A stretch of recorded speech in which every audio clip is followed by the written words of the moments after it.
नमस्कार। BA semester 5 Hindi compulsory अनिवार्य हिंदी, ये मेरा 8वां व्याख्यान है, 8वां लेक्चर है। और पिछले 7वें लेक्चर में हमने रमानाथ के चरित्र की विशेषताएं, दुर्बलताएं और उनका चरित्र देखा था। वही प्रश्न ये 8वें अध्याय में, 8वें लेक्चर में हम पूरा करने की कोशिश करेंगे। उसकी महत्वाकांक्षा, आडंबर खोर व्यक्ति के रूप में आदि देखा था हमने। आज हम उनके चरित्र की और विशेषताओं को देखेंगे। वह अस्पष्ट वक्ता है। क्या है वह? अस्पष्ट वक्ता है। बात बात में वह झूठ का आश्रय लेता है। नौकरी मिलने के बाद जालपा को बताता है कि उसे 40 की नौकरी मिली, जबकि उसे 30 की ही नौकरी मिली थी। यानी वो बार बार झूठ बोलता है। एडवोकेट इंद्रभूषण के साथ बातचीत करते समय भी झूठ ही बोलता है। उसका यह झूठ उसकी स्वभावगत विशेषता नहीं है, परंतु मिथ्या गौरव के भाव से वह झूठ का सहारा लेता है। स्वभावगत विशेषता नहीं है, लेकिन मिथ्या गौरव है। अपने आप को बढ़ा चढ़ा कर प्रस्तुत करना, इसलिए बात बात पर झूठ बोलता है। वैसे तो आर्थिक परिस्थितियों के कारण भी उसे झूठ बोलना पड़ता है। उसकी आर्थिक स्थिति अच्छी नहीं है, फिर भी जालपा से इसका उल्लेख नहीं करता और झूठ बोलकर अपना झूठा सम्मान बनाए रखता है। यानी उसकी जो आर्थिक स्थिति है वो अच्छी नहीं है, फिर भी वो अपनी पत्नी यानी जालपा से भी सच नहीं बोलता, यानी झूठ ही बोलता है, बार बार झूठ बोलता है। कलकत्ते में परोपकारी देवीदीन के घर आश्रय लेता है, वहां भी वह झूठ का आश्रय ग्रहण करता है। वह अपने को ब्राह्मण बताता है। पुलिस के पंजों में फंसने के बाद झूठी गवाही देने के लिए तैयार हो जाता है। यानी वो जानता है कि झूठ बोलना गलत है, लेकिन बार बार वह झूठ बोलता रहता है। अपने को ब्राह्मण बताता है और एक कंबल भी हासिल कर लेता है। और पुलिस के पंजों में जब वो आ जाता है, तब वह झूठी गवाही देने के लिए तुरंत तैयार हो जाता है और झूठी गवाही भी वो दे देता है। असत्य बोलना उसके चरित्र की दुर्बलता है। झूठी उसका भोजन है, झूठी ओढ़ना है और झूठी बिछोना है। वह झूठी कागजी फूलों की नकली संस्कृति का उपासक है, परंतु उसकी यह चारित्रिक दुर्बलता के कारण हम उससे घृणा नहीं करते, परंतु हमारी सहज सहानुभूति उसके प्रति बनी रहती है, क्योंकि वह परिस्थितियों का शिकार है। वह झूठ बोलता है, बार बार झूठ बोलता है, कदम कदम पर झूठ बोलता है। झूठी ओढ़ना है, झूठी बिछोना है, और हमने कहा कि झूठी कागजी फूलों की नकली संस्कृति का उपासक,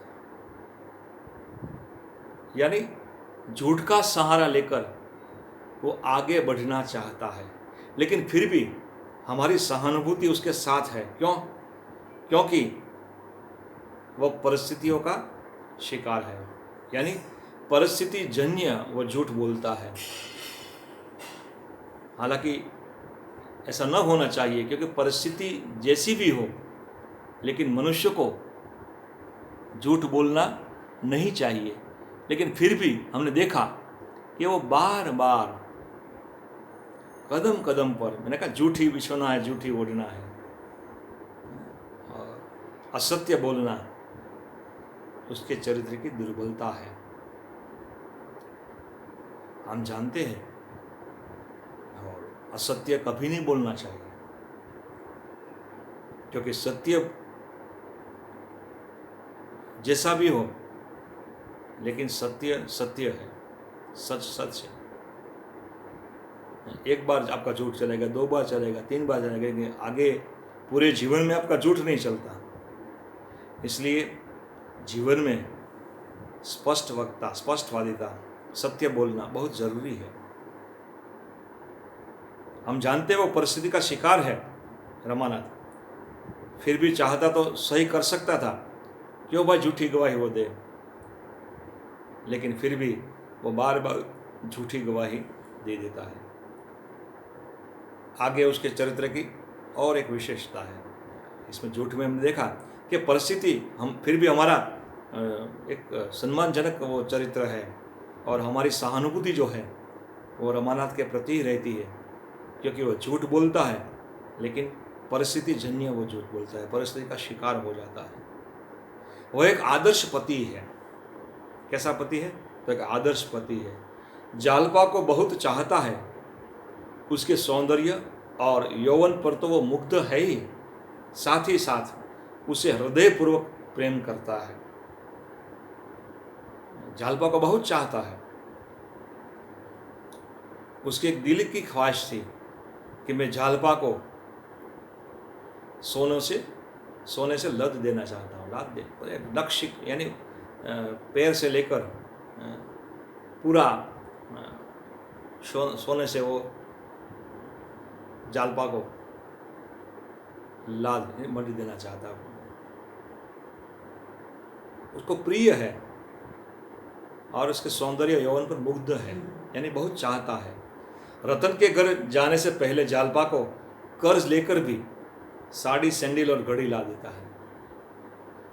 जब रतन के घर उसका जाना होता है तो इससे पहले वो साड़ी, सैंडल और घड़ी 135 रुपये का वो खर्च कर देता है, क्योंकि एक प्रभाव जो है वो रतन पर और उसके पति पर पड़ना चाहता है अपना, कि किस प्रकार वह और जालपा रहते हैं। इसलिए कर्ज लेकर 135 रुपये का कर्ज लेकर साड़ी, सैंडल और घड़ी ला देता है। उसके गले में चंद्रहार हो, ऐसी रमानाथ की चाह है।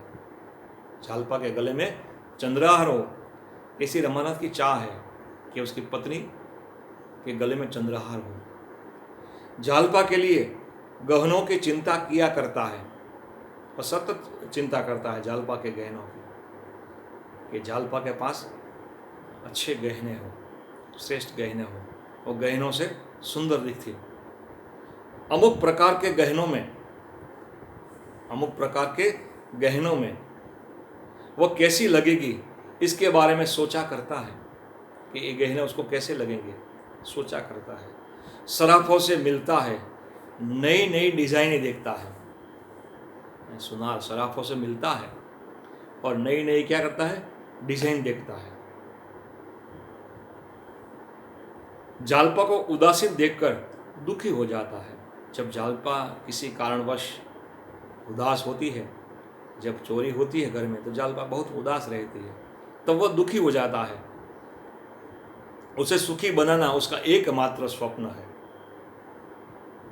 अपनी पत्नी को सुखी बनाना उसका एकमात्र लक्ष्य है कि वह सुखी बने।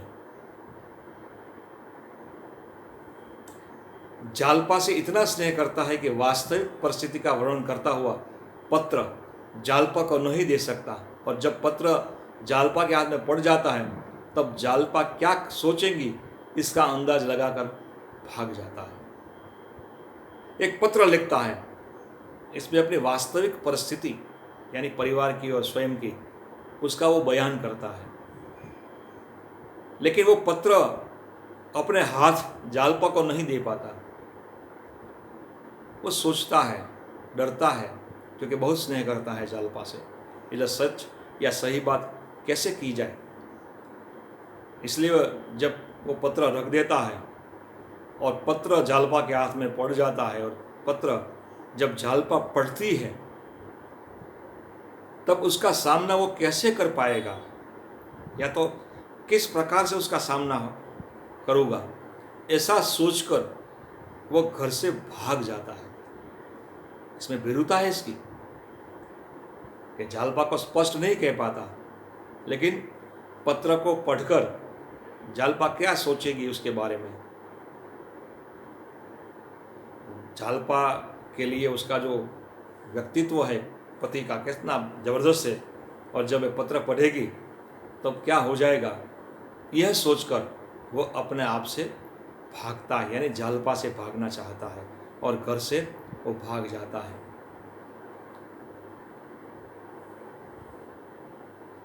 झूठी गवाही इसलिए देने के लिए तैयार हो जाता है क्योंकि जालपा को पुलिस हैरान करेगी, ऐसी उसे आशंका है।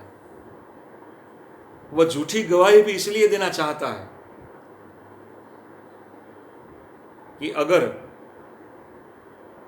पुलिस जालपा को वहाँ प्रयाग में हैरान परेशान करेगी, ये उसको अच्छा नहीं लगता, इसलिए वो तुरंत झूठी गवाही देने के लिए मान जाता है, तैयार हो जाता है कि चलो कोई बात नहीं, जालपा को कुछ न हो। कलकत्ते में जालपा की करुण दशा देखकर वह आंसू बहाने लगता है। जब कलकत्ते जालपा अपने देवर के साथ वो प्रजा मित्र के जरिए वो नक्शा सोल्व किया था, हो ना हो एक रमानाथ का ही काम है, वो अपने देवर के साथ वहाँ आती है, और जब पहली बार उसे वहाँ कलकत्ते में जालपा मिलती है, उसकी बाह्य दशा देखकर वो रोने लगता है। यानी जालपा को बहुत चाहता है। एक आदर्श पति कैसा होता है कि पत्नी के लिए सब कुछ न्योछावर करे, उसको आदर्श पति हम कह सकते हैं। पति के आंसू अगर, या पति की हालत देखकर, पत्नी की हालत देखकर पति की आंखों में आंसू आ, तो रमानाथ इस प्रकार जालपा की हालत देखकर रोने लगता है। अपनी पत्नी के कहने पर ही वह झूठी गवाही बदलने के लिए तैयार हो जाता है। जब जालपा ने देखा कि रमानाथ ने झूठी गवाही दी और बेगुनाह को फांसी और कई लोगों को सज़ा मिली थी, तो वो तुरंत कहती है कि भाई झूठी गवाही हमें देनी नहीं चाहिए, और तब जाके रमानाथ जो है वो तुरंत गवाही बदलने के लिए तैयार हो जाता है। क्यों? क्योंकि वो पत्नी को बहुत चाहता है। पत्नी के कहने पर वह झूठी गवाही बदलने के लिए राजी हो जाता है और जज के घर भी चला जाता है, और किस प्रकार उसे फंसाया जाता गया है और झूठ बुलवाया गया है, ये सारी हकीकत बयां करता है। यानी कहने का मतलब क्या है कि एक आदर्श पति अपनी पत्नी के लिए हो सके उतना त्यागना या तो न्योछावर करना पसंद करता है। पत्नी जैसा चाहती है वह वैसा ही करना चाहता है। वो कायर है, डरपोक है, साहस का उसमें बिल्कुल अभाव है। आगे उसके चरित्र की विशेषता है कायरता, या तो उसमें एक प्रकार का डर है, और डरता इसलिए साहस का उसमें अभाव होता है। वो साहस नहीं कर पाता। अपने पिता से डरता है, पत्नी से डरता है, सराफों से भी टक्कर नहीं ले सकता, कठिन परिस्थितियों में जूझने की हिम्मत उसमें नहीं है, इसलिए तो घर छोड़कर भाग जाता है। यानी वो भीरुता इसमें है, एक डर है, और डर के कारण पिता से डरता है, पत्नी से डरता है, सराफों से भी टक्कर नहीं ले सकता जो तकाजे करते हैं, और यही कारण है, यही भीरुता है कि वो घर छोड़कर भाग जाता है। यानी कब तक भागोगे अपने आप से? समस्या तो लगातार आती रहती है, लेकिन कई समस्या ऐसी होती है जो तुरंत खत्म हो जाती है, और कई समस्या होती है जो लंबे अरसे तक हमारे साथ रहती है। लेकिन मनुष्य वही श्रेष्ठ है जो डरे नहीं और समस्या से जूझने की कोशिश करे, उसके समाधान ढूंढने की कोशिश करे। कलकत्ते में भी वह पुलिस को देखकर घबराने लगता है। कलकत्ते में जहाँ जहाँ पुलिस आती है, थिएटर के पास वगैरह, तो पुलिस को देखकर वो डरता है, क्योंकि उसमें भीरुता है, वो पकड़ लेगा, ऐसा वो सोचता है। और झूठी गवाही देना नहीं चाहता, परंतु पुलिस की धमकी से डर जाता है। वो पहले झूठी गवाही देना नहीं चाहता था, लेकिन पुलिस की धमकी से वो डर जाता है और झूठी गवाही देने के लिए तैयार हो जाता है। क्योंकि डरता है ना, इसलिए वो तैयार हो जाता है झूठी गवाही देने के लिए। ये चलो कोई बात नहीं, मैं झूठी गवाही दे दूंगा। यानी पुलिस ने इसको धमकाया और वो मान जाता है। तो इस प्रकार वो एक कायर और डरपोक व्यक्तित्व से बना हुआ, ऐसा हम कह सकते हैं। वह स्वयं स्वीकार करता है, मैं बहादुर नहीं, बहुत ही कमज़ोर आदमी हूँ। हमेशा खतरे के सामने मेरा हौसला पस्त हो जाता है। यानी स्वयं रमानाथ स्वीकार करता है इस उपन्यास में। जो लेखक प्रेमचंद जी ने उसके मुंह से बुलवाया है कि मैं बहादुर नहीं हूँ, बहुत ही कमज़ोर आदमी हूँ। हमेशा खतरे के सामने मेरा हौसला पस्त हो जाता है। यानी जहाँ खतरा आता है, उस खतरे से मैं डर जाता हूँ, घबरा जाता हूँ, और मेरा जो हौसला है वो पस्त हो जाता है। यानी मैं इसमें फेल हो जाता हूँ, मेरा बस नहीं चलता। तो इस प्रकार एक भीरुता है, कायरता है, डर है, वो इसके चरित्र में हमें देखने को मिलता है।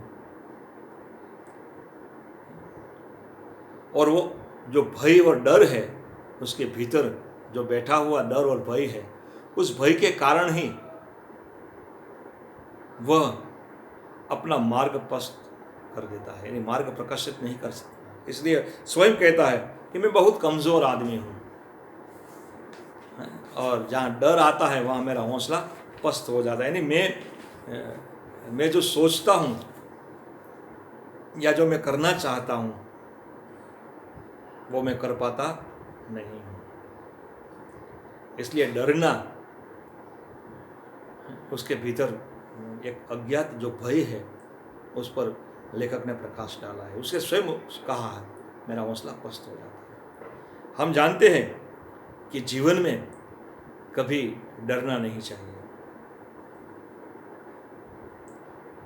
व्यक्ति को हमेशा अपना मार्ग स्वयं प्रशस्त करना है, इस मार्ग पर स्वयं आगे बढ़ना है। तो अगर डर गया तो रास्ता भटक जाता है। जीवन में बेटा मुश्किल या समस्याएं, परिस्थितिजन्य आते रहते हैं। भगवान कृष्ण ने भी गीता में कहा कि जीवन हमारा परिवर्तनशील है। तो जीवन परिवर्तनशील है, तो जीवन में परिवर्तन आते रहते हैं, ये स्वीकारना चाहिए। रोज़ सुबह होती है, रोज़ शाम होती है, लेकिन कई बार सुबह ऐसी होती है जो मनुष्य के जीवन को झकझोर देती है, डगमगा देती है उसके हौसले को। लेकिन ईश्वर पर संपूर्ण श्रद्धा रखते हुए मनुष्य को अपना कार्य करना चाहिए और अपने कार्य में आगे आना चाहिए। तो शायद डर जो है वो नहीं रहेगा, कायरता नहीं आएगी। भले हम हार जाए जीवन से, लेकिन अपना जो हौसला है, आप जानते हैं जब दौड़ की स्पर्धा होती है स्पोर्ट्स में, तो 15, 20, 25 इसमें खिलाड़ियों ने हिस्सा लिया होता है, लेकिन सभी जीतते नहीं हैं, जीतता कोई एक ही है। लेकिन जो अंतिम आने वाला है वो भी सराहनीय खिलाड़ी है, क्योंकि उसने हिस्सा तो लिया। अगर हम ऐसा सोच कर बैठ जाए कि भाई ये हमारा काम नहीं, या हम नहीं दौड़ पाएंगे, आप इतने लोग हैं, आप सभी परीक्षा देते हैं, लेकिन कई लोग परीक्षा में अच्छे नंबरों से पास होते हैं, कहीं रह जाते हैं। इसका कारण क्या है कि हौसला हमें अपना बढ़ाना है और उस हौसले से ही आगे बढ़ना है। अगर हौसला हमारा पस्त हो जाएगा तो परिणाम शून्य आएगा। लेकिन प्रयत्न करना चाहिए। क्या करना चाहिए? प्रयत्न। और फिर बोल कोई बात नहीं अगर हम हार जाए तो, अगर हम प्रयत्न ही ना करें। और प्रयत्न हमारा क्या है? परिणाम है। तैयारी करना है, पुरुषार्थ करना है, वो हमारा प्रयत्न है। अगर जीवन में इस प्रकार के प्रयत्न हम करते रहेंगे तो आने वाली जो समस्याएं हैं, मुसीबतें हैं, वो टकरा के हमसे दूर भाग जाएगी। जिस प्रकार तूफान जो चोटी को टकराता है और चोटी ऐसे ही खड़ी रहती है समुद्र में, तो तूफान भी क्या करे, समुद्र के झंझावत क्या करे, क्योंकि वह सर्वसामान्य है कि मुझे डटकर मुकाबला करना है, टिकना है। अगर एक बार इस प्रकार का हौसला हमें आ जाए कि चाहे कोई भी परिस्थिति आए हमें टिकना है, तो जीवन में अशक्य है ही।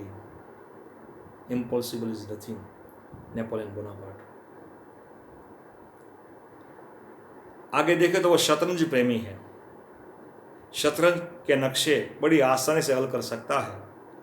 नौकरी से पूर्व वह रमेश बाबू के साथ शतरंज खेला करता है।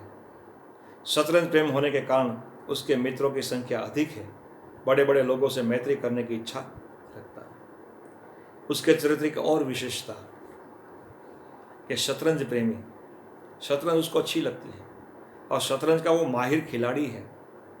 उसके सामने कोई टिक्स नहीं था। रमेश बाबू उसके मित्र हैं, तो रमेश बाबू के साथ वो शतरंज खेला करता है और बड़े बड़े लोगों से शतरंज खेलने की इसकी चाह है और मित्र बनाने की भी चाह है। तो किसी भी खेल में रुचि होना बहुत ज़रूरी है। ऐसा कहा जाए शतरंज अगर खेलते हैं तो बुद्धि चातुर्य हमारा बढ़ता है। तो ऐसी कोई जो आपको पसंद आए, ऐसी कोई भी गेम खेलनी चाहिए। अगर कुछ न तो कोई बात नहीं, वो अखबार में उकेल आते हैं, ऊबी चाई और टेढ़ी चाई, इस प्रकार उसके हल आप उसके शब्दों को लगाकर करेंगे तो भी आपका दिमाग दुरुस्त रहेगा। बहुत ज़रूरी है कि दिमाग को दुरुस्त रखा जाए। दिमाग को किसी भी कार्य में लगा दीजिए। आप फिजूल बैठे मत रहे, लेकिन कोई भी कार्य में दिमाग को हम लगा दें। वह विलासी वृत्ति का है, भोग लिप्सा में डूबा रहता है, जालपा की सुंदरता पर मुग्ध है, पुलिस के हाथों फंस जाने के बाद शराब पीने लगता है। विलासी वृत्ति का है। आगे उसके चरित्र की और एक कमजोरी जो है विलासी वृत्ति, जिसको आलसी वृत्ति भी कह सकते हैं और भोगप्रियता भी कह सकते हैं। भोग लिप्सा में डूबा रहता है, जालपा की सुंदरता पर मुग्ध है। जालपा उसको अति प्रिय है, उसकी पत्नी। और जब पुलिस के हाथ में पड़ जाता है तो क्या होता है?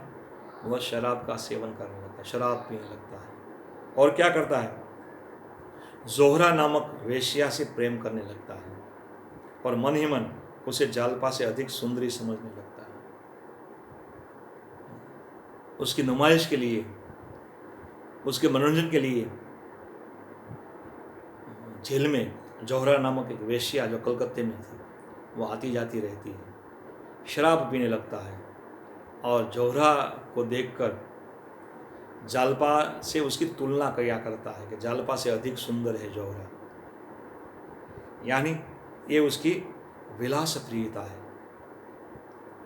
भोग लिप्सा है। क्योंकि जब मनुष्य का पतन होता है तो वो कुछ भी करने के लिए तैयार रहता है। और शराब जो है वो इस पतन की सीढ़ी है, वेश्यागमन है पतन की सीढ़ी है। तो रमानाथ के चरित्र की एक और दुर्बलता कि इस प्रकार संबंध को रखना और पत्नी से भी अधिक प्रिय जौहरा नामक वेश्या को मानना, ये उसके पतन की सीढ़ी है, पतन की गर्त में वो चला जा गया है। आगे देखें तो वह ईमानदार है, अपनी दुर्बलता खुद स्वीकार करता है, यानी अपनी कमजोरी जो है वो स्वीकारना वो भी बड़ी बात है। वो ईमानदार व्यक्ति ही स्वीकार करता है कि मुझ में कमी है। रतन से कंगन के 800 रुपये लेने से हिचकिचाता है। यदि वह चाहता तो इस प्रकार रतन से 200 रुपये ऐंठ सकता था, परंतु रतन जैसी निष्कपट रमणी से विश्वासघात नहीं कर सकता। और चाहता तो रतन से ज़्यादा पैसा ले सकता था कि भाई तो 1200-1500 रुपये के कंगन है, लेकिन उसने ऐसा नहीं किया क्योंकि वो ईमानदार है। जितने के कंगन थे उतना ही पैसा लिया और कहा कि हूबहू जालपा जैसा ही कंगन मैं तुम्हें दूंगा। तो चाहता तो रतन के पास पैसे की कोई कमी नहीं थी, रतन के पास बहुत सारे पैसे थे और रतन जितना भी रमानाथ कहे उतना पैसे देने के लिए तैयार थी, लेकिन फिर भी एक ईमानदार व्यक्ति किस प्रकार व्यवहार करता है वो बहुत ही महत्वपूर्ण है। तो